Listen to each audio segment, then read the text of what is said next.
एक बार एक साधु जंगल में तपस्या कर रहा था कि तभी उसके पास एक हिरन आ गया। वो हिरन उसके चारों तरफ दौड़ने लगा और उसकी आहट से साधु की तपस्या भंग हो गई। साधु ने आंखें खोली। ओह, ये तो एक हिरण है। क्या तुम भूखे हो प्यारे हिरण? आओ मेरे पास, मैं तुम्हें कुछ खिलाता हूँ। हिरन साधु की तरफ बढ़ा और अचानक एक शेर में परिवर्तित हो गया। ये देखकर साधु बहुत डर गया और डरते डरते भगवान से प्रार्थना करने लगा। हे भगवान, ये क्या माया है? कहीं ये शेर मुझे, हे भगवान, मेरी रक्षा करें, मुझे इस माया से बाहर निकाले। शेर ने साधु की तरफ छलांग लगाई। साधु घबराकर जमीन पर गिर पड़ा, लेकिन तभी वो शेर गायब हो गया और सामने जादूगर हीरा प्रकट हुआ, जो कि दहाड़े मारकर हंसने लगा। ये देख साधु को बहुत गुस्सा आया। क्या हुआ बाबा, डर गए? लोग तो आपको बड़ा महान समझते हैं, पर आप तो बड़े डरपोक निकले। एक मामूली शेर से डर गए आप। अच्छा जादूगर, तो ये तू कर रहा था? तेरी इतनी हिम्मत कि तू मेरा अपमान करे, मेरे साथ छल करे। जा, मैं तुझे श्राप देता हूं कि तेरा परिवार तुझे भूल जाएगा। तू अब से अकेला रहेगा और अकेला ही भटकेगा। यही तेरे छल की सजा है। अपना ये फालतू श्राप अपने पास ही रखो बाबा। मैं किसी श्राप व्राप को नहीं मानता, और मेरा परिवार ऐसे कैसे मुझे भूल जाएगा। चलो, मैं तो चला। जादूगर ने साधु की बात को बिल्कुल गंभीरता से नहीं लिया और वो अपने घर पहुंचा, पर वहां सचमुच उसकी पत्नी और बेटी ने उसे नहीं पहचाना। ये देख जादूगर परेशान होता हुआ भगवान से बोला। हे भगवान, मेरी पत्नी तो मुझे सचमुच भूल गई और घर में भी घुसने नहीं दे रही। इसका मतलब उस साधु का श्राप सच हो गया है। मुझे ये सब सही करने उसके पास ही जाना पड़ेगा। जादूगर वापस उस साधु के पास जाकर उसके पैरों में गिर गया और उससे बहुत माफी मांगी। बहुत देर माफी मांगने के बाद साधु ने उससे कहा, मैं अपना श्राप तो वापस नहीं ले सकता, लेकिन श्राप को तोड़ने का एक तरीका बता सकता हूँ। तुमने मेरे साथ छल किया था, तो छल के विपरीत अब तुम्हें एक ऐसा व्यक्ति ढूंढना होगा जो इस राज्य में सबसे ज्यादा ईमानदार हो। जब वो व्यक्ति तुम्हारे बीवी बच्चों को बताएगा कि तुम उनके क्या हो, तब उन्हें सब याद आ जाएगा। बाबा, इसमें तो काफी वक्त लग जाएगा। हाँ, लेकिन तुम कर्म करो, तुम्हें इसका फल जरूर मिलेगा। बस तुम जो भी करो उसे नेक दिल से करना। ये सुनकर जादूगर ने साधु को धन्यवाद कहा और सबसे ईमानदार व्यक्ति की खोज में निकल गया। दूसरी तरफ पड़ोस के गांव में एक सब्जी वाला रोहित अपनी बीमार मां के साथ एक छोटे से कच्चे मकान में रहता था। वो हमेशा ईमानदारी और मेहनत से काम करता था। भैया, 1 किलो आलू दे दो। जी, अभी देता हूँ। रोहित ने आलू तोले और ग्राहक को दिए। ग्राहक गलती से ज्यादा पैसे देकर चला गया, लेकिन रोहित तुरंत ही ग्राहक को आवाज देकर कहता है, भाई साहब, आपने ज्यादा पैसे दे दिए। ये लो आपके बाकी पैसे। अरे हाँ, अरे धन्यवाद भैया, तुम तो सच में बहुत ईमानदार हो। अब तक तो सिर्फ सुना था तुम्हारे बारे में, आज देख भी लिया भैया। अरे इसमें धन्यवाद कैसा, ये तो आपके ही पैसे हैं। रोहित इसी तरह ईमानदारी से अपना जीवन जी रहा था कि तभी उस गांव में जादूगर हीरा आ गया और उसने सबसे ईमानदार व्यक्ति की तलाश शुरू की। उसने गांव के कुछ लोगों से सवाल पूछने शुरू किए। नमस्कार। क्या आप मुझे इस गांव के सबसे ईमानदार व्यक्ति के बारे में बता सकते हैं? अरे इस गांव में सबसे ईमानदार तो मैं ही हूँ। मैंने कभी किसी को धोखा नहीं दिया भाई। अच्छा, धन्यवाद। हीरा ने दूसरे व्यक्ति से पूछा तो वो बोला, मैं ही इस गांव का जो है सबसे ईमानदार व्यक्ति हूँ। हाँ, लोग मेरी सच्चाई की कसम खाते हैं भैया, कसम। हाँ, हर कोई खुद को सबसे ईमानदार बताने में लगा हुआ था। जादूगर हीरा को सही उत्तर नहीं मिल पा रहा था। आखिरकार वो रोहित के पास पहुंचा। नमस्ते। क्या आप मुझे इस गांव के सबसे ईमानदार व्यक्ति का पता दे सकते हैं? नमस्ते भैया। देखिए, इस गांव में सभी लोग ईमानदार हैं, लेकिन एक बात कही जाती है ना कि ईमानदार वही है जिसे बेईमानी का मौका नहीं मिला। इसलिए अंदर की सच्चाई तो भगवान ही जानता है। रोहित का ये उत्तर सुनकर जादूगर हीरा सोच में पड़ गया।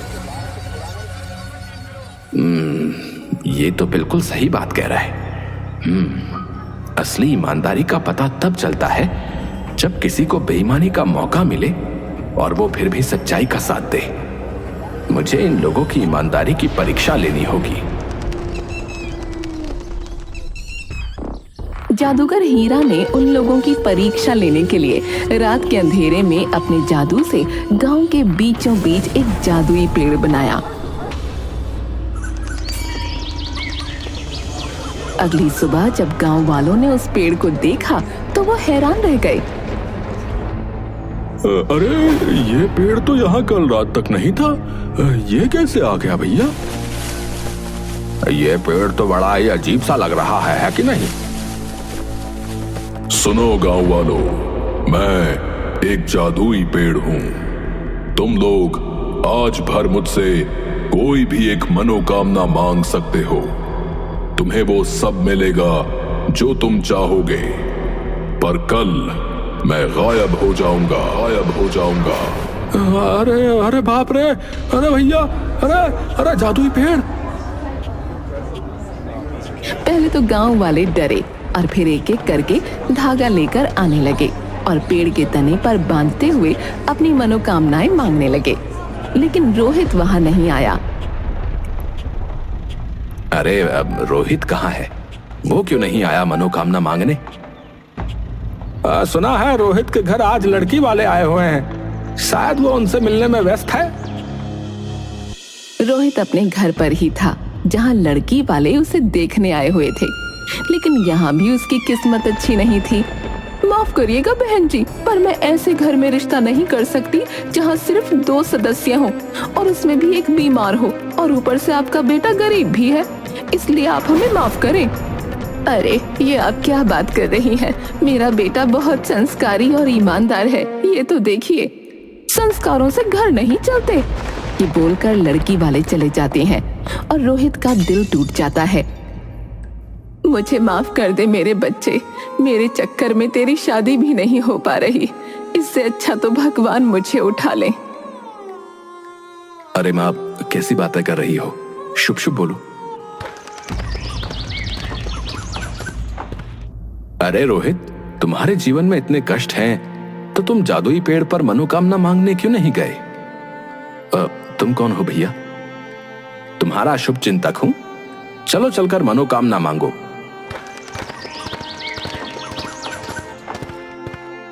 रोहित जाता है और मनोकामना मांगता है, लेकिन अगले दिन गांव में कुछ अजीब हुआ। लोगों की मनोकामनाएं गलत हाथों में पहुंच गईं। किसी ने धन मांगा था, लेकिन उसे किसी और के पास भेज दिया गया। किसी ने सोना मांगा था, लेकिन वो किसी और को मिल गया। ये क्या हो रहा है भैया? मैंने तो धन मांगा था, लेकिन मेरे पास तो किसी और की चीज आ गई। हाँ, मेरे पास भी कोई अजीब सी चीज आ गई है जो मैंने नहीं मांगी थी। रोहित के पास भी एक हीरों का हार पहुंचा, जबकि उसने तो अपनी माँ की सेहत मांगी थी। वो तुरंत बाहर निकला और आवाज लगाई, ये हीरो का हार किसने मांगा था? ये मेरे पास आ गया है। मैंने हीरो का हार मांगा था, ये मेरा है। रोहित ने बिना किसी झिझक के वो हीरो का हार उस व्यक्ति को दे दिया।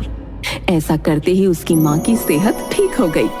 ये देखकर जादूगर हीरा को यकीन हो गया कि रोहित ही सबसे ईमानदार व्यक्ति है।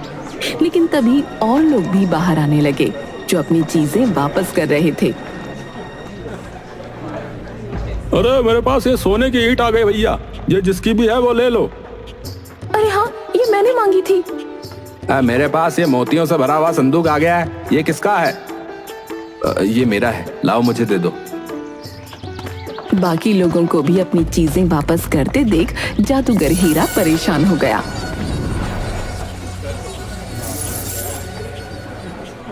हे भगवान, ये क्या चल रहा है? मुझे तो लगा था कि रोहित ही सबसे ईमानदार व्यक्ति है, पर यहाँ तो और लोग भी अपनी चीजें वापस कर रहे हैं। अब कैसे पता चलेगा कि सबसे ईमानदार कौन है? वो ये सब सोच ही रहा था कि तभी उसे एक विचार आया। यहाँ पर शायद लोगों ने ईमानदारी इसलिए भी दिखाई क्योंकि ये बात पूरे गांव के सामने थी। अब मुझे कुछ ऐसा करना पड़ेगा जो अकेले उनके लिए हो, तब पता चलेगा कि ईमानदार कौन है। ईमानदारी की असली परीक्षा अकेले में ही होती है। ये सोचकर जादूगर हीरा उन सभी लोगों के घर पर एक जादू करता है जिन्होंने अपना सामान लौटाया था। उन लोगों के घरों के आंगन की जमीन हिलने लगी और अचानक वहां से मिट्टी हटने लगी। अरे मुझे बाहर निकालो, अरे मुझे बाहर निकालो भैया। ये क्या हो रहा है? ये कैसी आवाज है?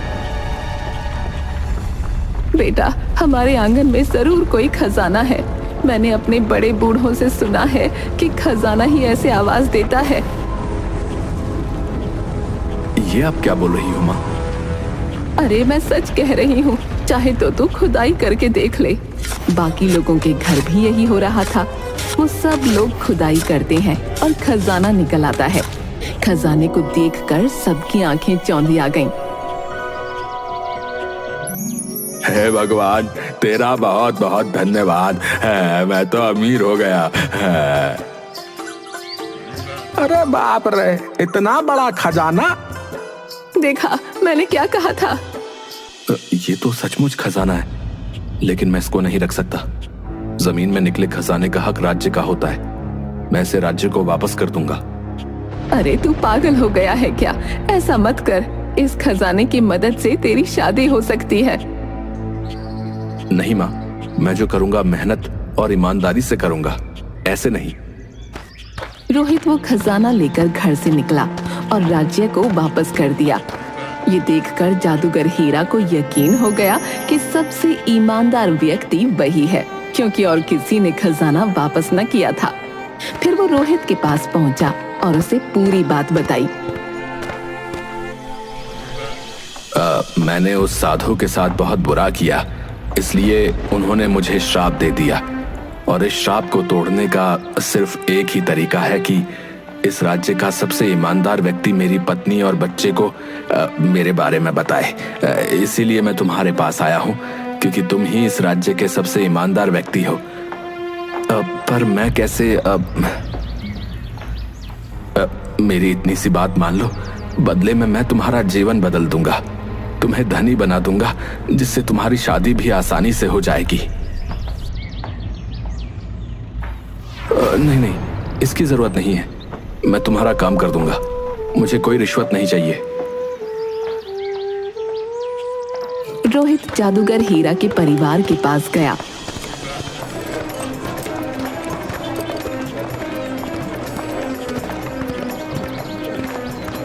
और उन्हें सच्चाई बताई।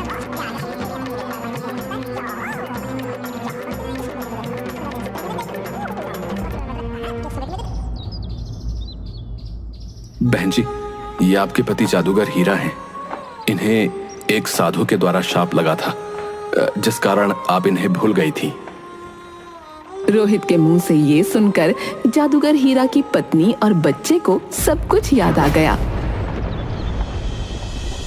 अरे हाँ, मुझे सब याद आ गया। हीरा, तुम कहाँ थे इतने दिनों से? पिताजी, आप कहाँ चले गए थे?